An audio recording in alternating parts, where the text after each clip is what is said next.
Olá pessoal! Até aqui no nosso curso de Fenômenos Mecânicos, Física 1, nós abordamos o movimento de uma partícula, quer seja no estudo da cinemática, das leis de Newton, de energia. Todos os temas que abordamos até aqui levaram em conta o movimento de uma partícula ou de um corpo que se move como uma partícula. Beleza? Muito bem. Talvez você não tenha notado esse detalhe, porque não foi frisado, né? Não ficamos batendo na tecla de que era um movimento de uma partícula. Mas agora faz-se necessário chamar a atenção para este detalhe, porque o assunto que vamos estudar a partir de agora necessita deste detalhe. Vamos lá? Então, para começar, vou falar do movimento de uma partícula. No caso aqui seria um corpo que se move como uma partícula, né? Por exemplo, essa caneta. Olha, se eu jogar essa caneta e ela subir e descer, desta forma que eu estou fazendo com a mão. Tranquilo? Olha só, o centro da minha caneta se move de acordo com esta parábola vermelha. Bom, a parábola não está perfeitamente desenhada, mas aceite como sendo uma parábola. A ponta, essa ponta de cá da caneta, se move de acordo com esta parábola azul.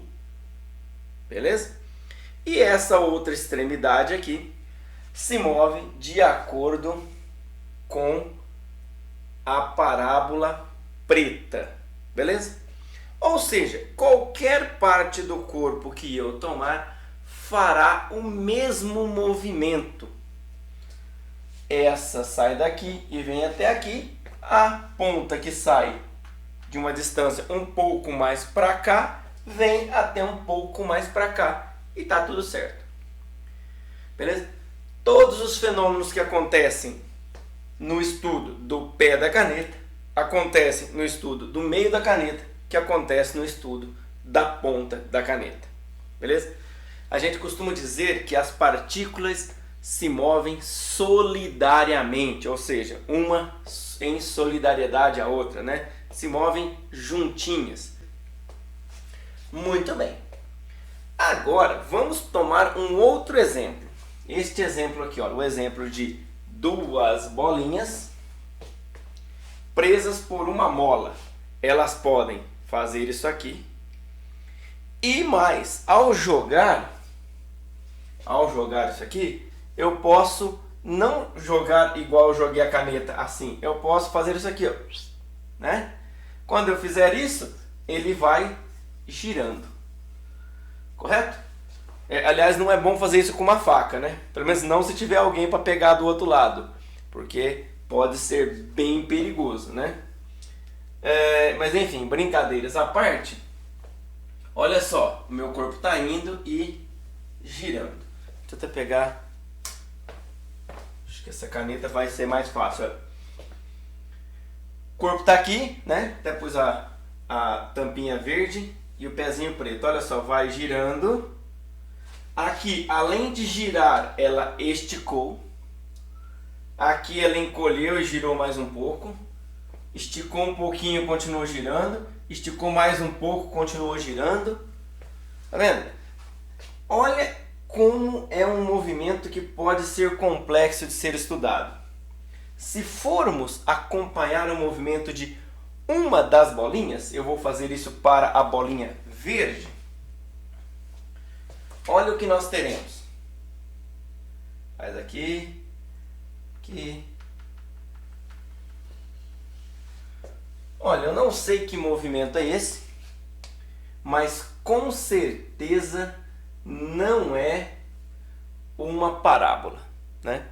Para falar a verdade, eu precisaria ver quantas vezes ele fez esse movimento e seguir o movimento todo, se eu quisesse descrever exatamente o movimento da bolinha verde, mas já dá para perceber que não seria uma parábola. Beleza? Mas tem uma parte deste sistema, formado por dois corpos e uma mola, que vai descrever uma parábola, olha. Tá vendo que de alguma forma esse sistema segue ao longo da parábola? É que existe um ponto dela que vai seguir ao longo da parábola. Bem, particularmente, se as duas bolinhas forem iguais, vai ser o meio das duas bolinhas. Beleza? E a este ponto que segue ao longo da parábola, nós damos o nome de centro de massa. Bacana? Mais especificamente, centro de massa de um sistema é o ponto que se comporta como se toda a massa do sistema nele estivesse concentrada e todas as forças externas sobre ele agissem. Beleza? Muito bem. Notem que eu disse qual é o centro de massa de um sistema, mas eu não disse que ele faz parte do sistema. Beleza? Ele pode estar fora do sistema. Olha só. Aqui no caso, olha, eu tenho esse U, né? Imagina que é uma barrinha em U. O centro de massa dele não está no centro geométrico, né? Se eu achar o centro geométrico mais ou menos por aqui, porém tem massa aqui embaixo e não tem massa aqui em cima. Então o centro de massa vai ficar deslocado um pouquinho mais para baixo. Então o centro de massa não necessariamente é o centro geométrico. O centro de massa não necessariamente está dentro do corpo, né? Aqui ele está fora do corpo, ok? Ele pode ser interno ao corpo, okay? Mas estar num lugar onde não existe massa, né? Tanto aqui quanto aqui não existe massa. Esse aqui é um exemplo de um disco, né? Um CD, ó, certo? O CD, o centro de massa do CD fica no meinho do CD, onde não tem massa. De um CD, de um disco de vinil, beleza? O centro de massa de uma ferradura vai ficar onde não tem massa. Tranquilo? Muito bem. O centro de massa pode estar mais próximo, né, de uma das massas, no caso em que eu tenho massas discretas, né? Olha só, se essa massa verde eu desenhei ela maior para representar que ela é mais pesada, embora a maior não precise ser mais pesada, mas enfim, para dar essa ideia. Então, nesse caso estaria um pouquinho mais para cima. Ou se a gente pensar que essa maior zona é de algodão e essa pequenininha é de chumbo, vai estar talvez mais para baixo, porque aqui tem mais massa do que aqui, beleza? E notem que eu falei de forças externas. O que são forças externas? São forças que não são provenientes da interação entre os corpos do sistema. Então, por exemplo, aqui olha, a interação entre essa bolinha e a mola, ou entre essa bolinha e a mola, são interações entre corpos do sistema, certo? Vamos supor que o sistema seja a bolinha, a mola e a outra bolinha. Interações, forças também de interação entre as bolinhas são forças internas do sistema, beleza? A gravidade é uma força externa, porque a gravidade é uma força que surge da atração da Terra e a Terra não faz parte desse sisteminha aqui, beleza? Se eu vier aqui e empurrar essa bolinha com a minha mão, vim aqui e empurrei essa bolinha, certo? Não precisa empurrar o sistema todo, empurrei só essa bolinha, um dos corpos do sistema. Beleza, mas essa força é proveniente de um corpo que não faz parte do sistema, então é uma força externa. Beleza? Força externa é uma força exercida por um corpo que não faz parte do sistema. Força externa pode estar atuando sobre todos os corpos do sistema ou sobre apenas um deles. Beleza? Mas acho que isso nós até vamos ver com mais detalhes mais para frente. Beleza? Ainda pensando no cálculo do centro de massa, né, que a gente começou dizendo que esse é no centro, esse estaria um pouquinho mais para baixo. Qual seria o centro de massa de um celular, né? Desse celular aqui, por exemplo. O celular provavelmente não tem o peso igualmente distribuído ao longo de todo ele. Numa parte dele tem a bateria, né? Vamos supor que a bateria fique mais aqui embaixo. Então a bateria é um ente pesado, talvez aqui seja mais pesado. Quando eu digo pesado, estou falando de massivo, né? Muito comum a gente misturar aí peso com massa, e até não está tão errado aqui sobre a superfície do planeta, porque quanto mais massa, maior a força-peso, então está razoável. Mas enfim, no nosso dia a dia, no jargão popular, podemos continuar usando a palavra pesado para dizer que tem mais massa. Beleza? Então aqui nesse caso, talvez o centro de massa não esteja no meio. Se a bateria estiver aqui e esse lado mais pesado, talvez esteja deslocado mais para cá. Certo? Bom, mas acho que eu estou começando com exemplos muito complexos para a gente fazer o cálculo do centro de massa. Vamos começar com um exemplinho mais simples? Cálculo do centro de massa de um sistema discreto. O que é um sistema discreto? Um sistema discreto é um sistema onde eu tenho vários pontos de massa, que podem ser várias massas pontuais ou vários corpos, né, extensos que sejam, mas que eu saiba onde está o centro de massa deles, beleza? Por exemplo, aqui, ó, eu sei que esse corpo tem centro de massa aqui, esse corpo tem centro de massa aqui, tá vendo? Olha, eu pintei de branco os centros de massas dele, representando um ponto, beleza? Muito bem. Bom, aqui as duas massas são iguais, é muito fácil, né? É só eu pegar o ponto no meio, é só eu tirar a média, né? Se um tiver no 10 e o outro no 20, eu somo os dois e divido por 2 e a posição vai ser o 15. 10 com 20 é 30, dividido por 2, 15. Beleza? Muito bem. Se, contudo, um dos corpos for mais maçudo que o outro, sei lá, esse aqui,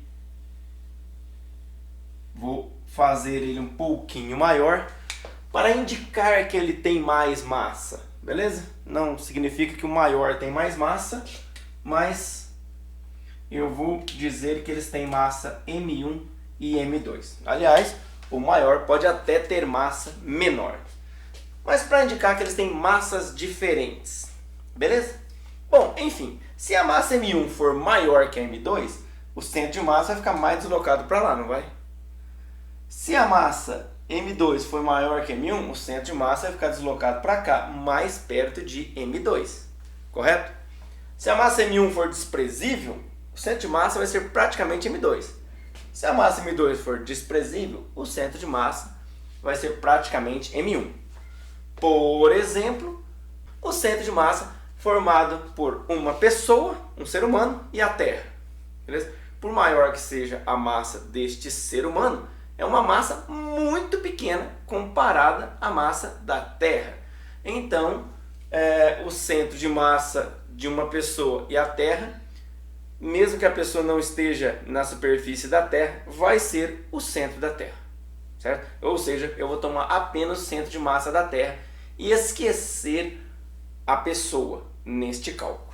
Beleza? Muito bem. Aliás, coisas muito massivas, muito pesadas, podem ser desconsideradas ao fazer o centro de massa com a Terra. Por exemplo, um avião é bem pesado, mas quando eu calculo o centro de massa do sistema Terra-avião, é basicamente o centro de massa da Terra. Beleza? Muito bem. Bom, mas e o que isso nos ajuda a pensar aqui no nosso probleminha de cálculo do centro de massa? É simples, olha só, se essa é mais pesada, a gente costuma usar pesada para ter maior massa, né? Quando tem mais massa, é mais pesada. Se ela é mais pesada, ela puxa o centro para lá. Opa! Nesse termo, não é bom a gente usar pesado, né? Peso para massa, mas aqui o peso nos ajuda quando a gente usa peso, né? Porque peso vai lá nos remeter à estatística, né? Que tipo de média que tem peso? Né? Lembra, quando as duas massas eram iguais, nós tiramos a média. Agora nós vamos ter que tirar uma média, mas uma média que tem peso. Não é o peso gravitacional, mas é um peso estatístico, né? Qual é a média que tem peso estatístico? A média ponderada. Então, o x do centro de massa vai ser dado por a massa M1 vezes a posição x1 mais a massa M2 vezes a posição x2 dividido por m1 mais m2. Beleza? Bom, vamos ver se está dimensionalmente correto, né? Ó, dimensão de massa vezes posição mais massa vezes posição. Beleza, então o numerador tem massa vezes posição. E o denominador tem só massa. Massa vezes posição dividido por massa me dá posição. Beleza. Então, a posição do centro de massa é uma posição. Tem dimensão de posição, como era de se esperar. Então, estamos no caminho certo. Beleza? Muito bem. Bom, por que eu disse x do centro de massa? Porque as minhas duas massas estavam no eixo x, né? Mas e se eu tiver mais massas? Beleza? Se eu vier aqui e colocar uma terceira massa, M3.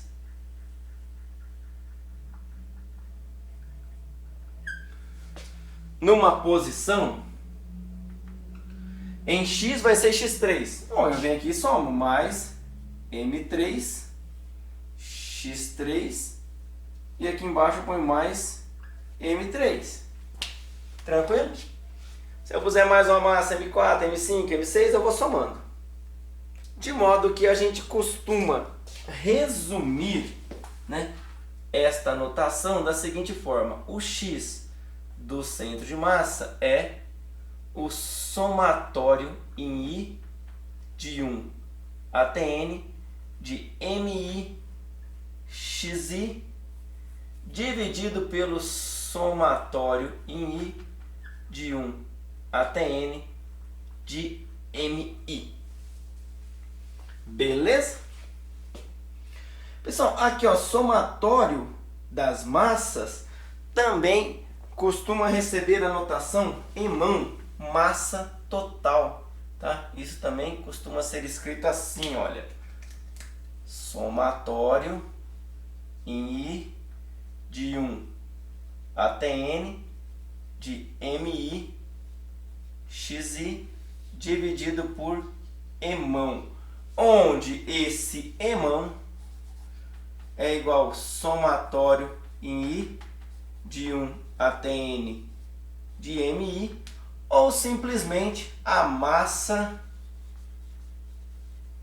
total do sistema.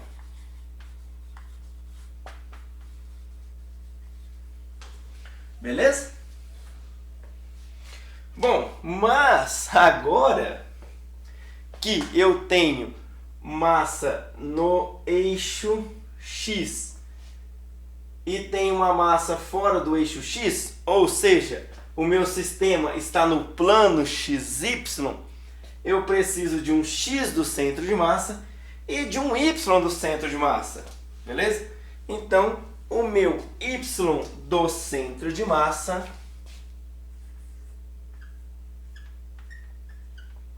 é dado analogamente por M1, Y1 mais M2, Y2 mais, vai embora, dividido por M1 mais M2 mais quantas massas tiver, de forma resumida, somatório em I de 1 até N de MI YI dividido por emão. Tranquilo? Analogamente, bom, não preciso dizer, né? Essa massa não precisa estar colada aqui, né? Vamos dizer, ela pode estar aqui, né? Ó, ela pode ter uma componente Z. Todas elas podem ter uma componente Z, de modo que o meu Z do centro de massa fica sendo a mesma coisa, ok? Somatório em I de 1 até N de MI ZI dividido por emão. Beleza? Muito bem. Tranquilo, pessoal? Então, é só eu fazer o X, o Y e o Z do centro de massa Daniel, eu posso fazer separadamente? Não só pode, como deve fazer separadamente, beleza? Encontro x, encontro y e encontro z separadamente. E somando os três, você pode ter a posição do centro de massa como sendo x do centro de massa, y do centro de massa, z do centro de massa. A posição pode ser representada por um vetor, beleza? A posição é um vetor que tem origem na origem e extremidade no ponto do centro de massa. Fazendo um resuminho disso tudo que eu acabei de falar, eu anotei aqui x do centro de massa, 1 sobre a massa total, somatório em I de 1 até n de mi xi, y do centro de massa, mesma coisa para yi, e z do centro de massa, mesma coisa para zi, onde a massa total do sistema é a soma das n massas existentes. Beleza?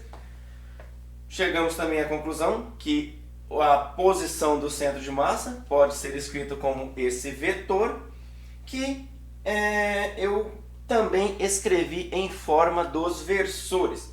Posição do centro de massa é x do centro de massa e chapéu, mais y do centro de massa, j chapéu, mais z do centro de massa, k chapéu. Beleza? Muito bem. Só por completeza, para andar um pouquinho mais, eu vou fazer o seguinte: vou pegar esse x do centro de massa, y do centro de massa e z do centro de massa e vou colocar dentro dessa expressão para r do centro de massa, e o nosso resultado fica assim, ó: r do centro de massa igual k chapéu. Beleza? Ou seja, ó, gente, eu não fiz nada mais do que pegar cada uma dessas expressões e substituir aqui. Onde estava x do centro de massa, substitui por isso, y do centro de massa por isso, z do centro de massa por isso aqui. Beleza? E deu essa expressão aqui. Vamos trabalhar ela um pouquinho? Olha aqui, vai ficar assim, ó: r do centro de massa igual, vou até trocar a cor da caneta para não misturar, né, na lousa. O m está em todo mundo, certo? Então eu posso colocar ele em evidência, e como ele está fora do somatório, eu posso colocar ele para fora do somatório. Então fica aqui 1 sobre m somatório em I de 1 até n. Olha, nenhum dos outros eu posso tirar do somatório. Eu não posso tirar m, porque m está indexado aí, então não posso tirar do somatório. Mas dentro do somatório, eu posso colocá-lo em evidência. Então ficaria mi, xi e chapéu. Cuidado para não confundir, viu, gente? I com i, esse i é do índice e o i chapéu é versor. Bom, mas como o i versor não aparece sem o chapéu, acho que não é muito fácil de confundir, não. Dá para separar, né? Mais yi, j chapéu, mais zi, k chapéu. Beleza? Aqui eu usei que se eu tenho vários somatórios no mesmo índice, indo do mesmo contador inicial ao mesmo contador final, eu posso escrever os vários somatórios como um único somatório. Beleza? Ou eu posso escrever um único somatório como vários somatórios em momentos que me sejam convenientes também. Olha só, pessoal, quem que é esse cara aqui, ó? Esse cara é um vetor RI. Ou seja, o vetor posição de uma partícula neste sistema aqui, ó. Estão vendo? RI, onde I é um número entre 1 e n, certo? Ó, M1 está na posição R1, M2 está na posição R2, M3, M4, ou seja, MI qualquer está na posição RI qualquer. e RI é XI, I chapéu, mais YI, J chapéu, mais EI, K chapéu, até a massa MN, que está na posição RN. Beleza? Então, para encontrar o centro de massa deste sistema, eu posso utilizar esta expressão, que de forma mais compacta pode ser escrita assim: 1 sobre a massa total, somatório em I, de 1 até N, de MI, RI.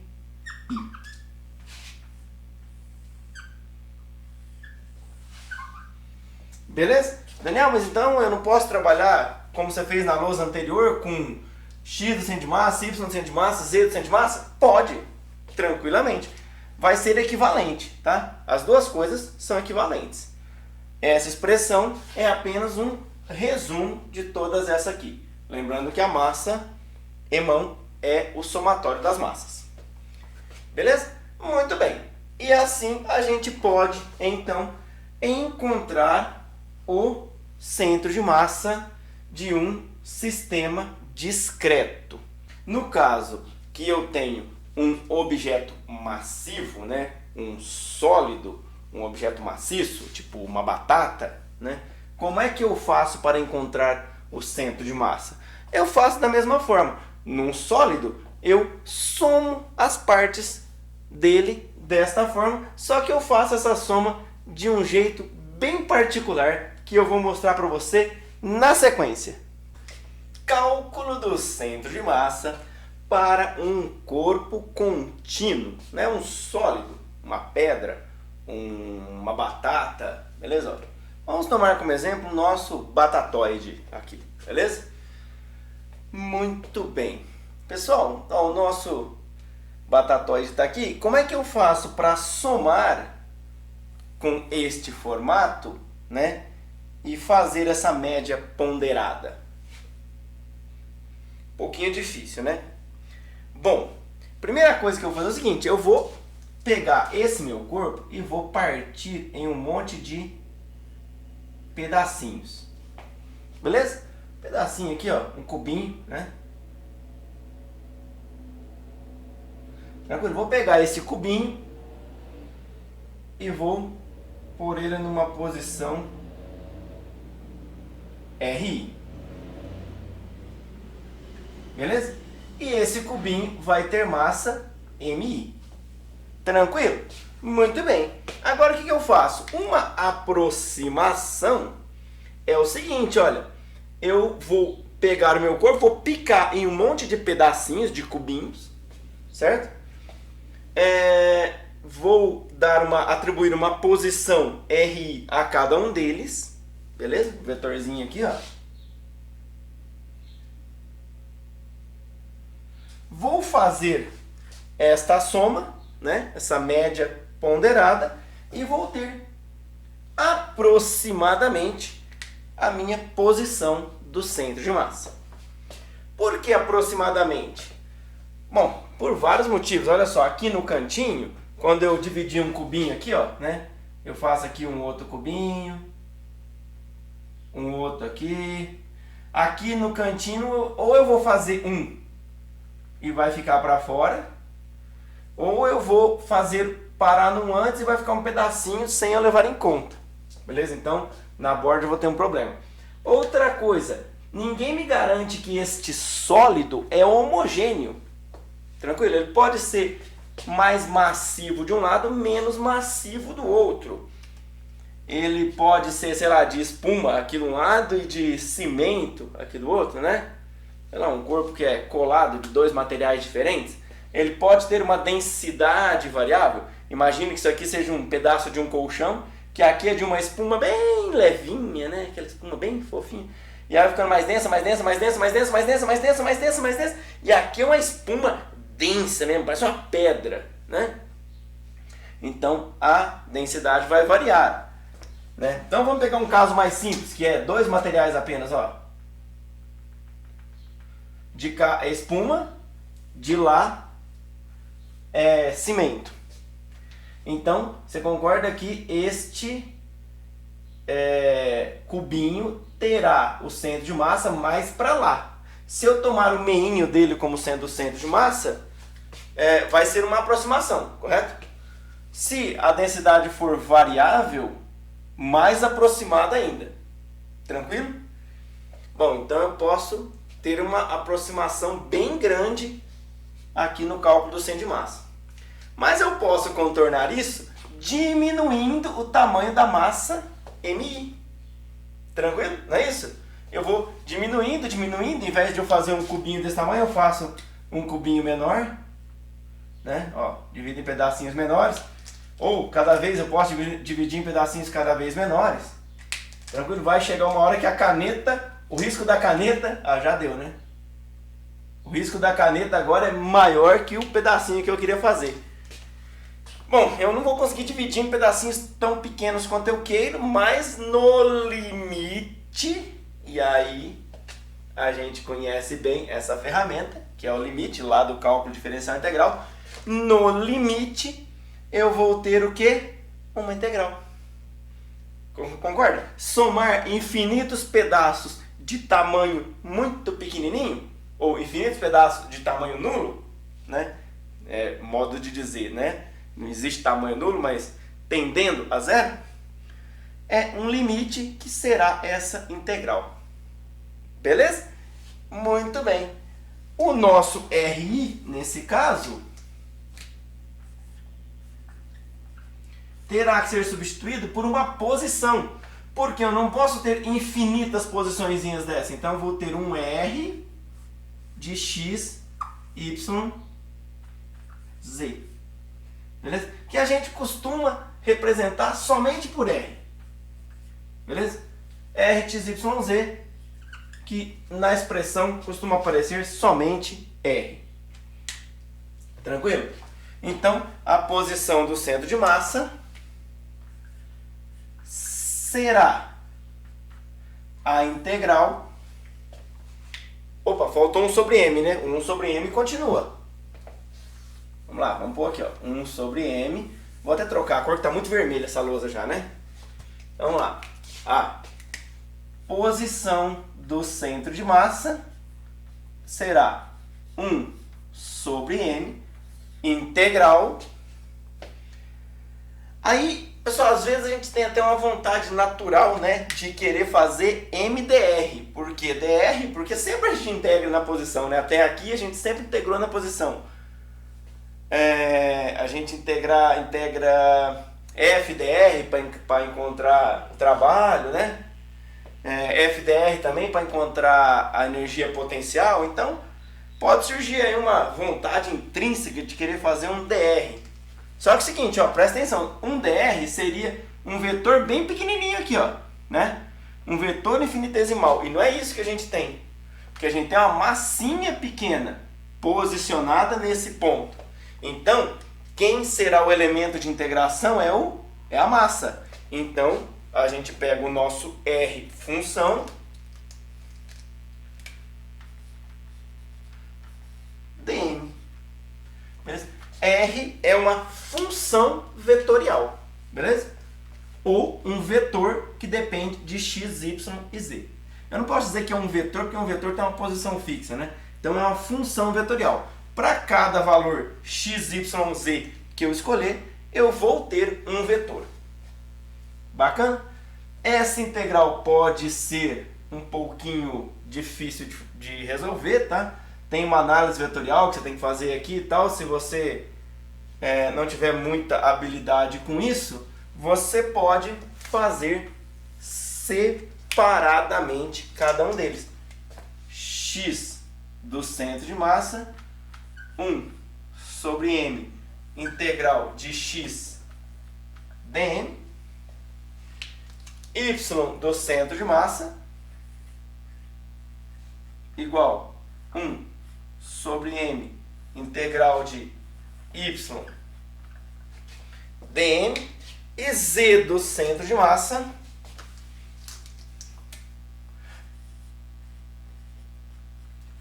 sobre m, integral de z dm.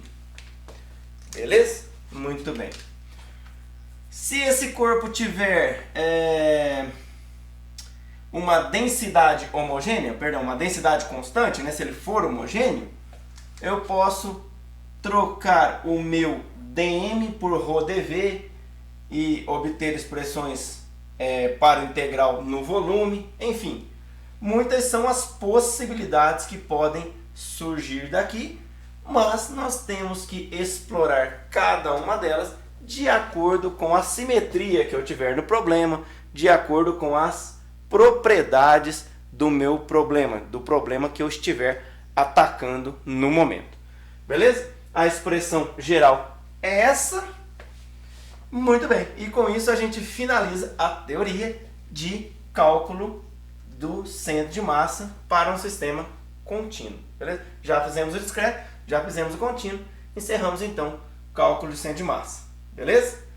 Muito bem. Por hoje é só. Um abraço e fiquem todos com Deus.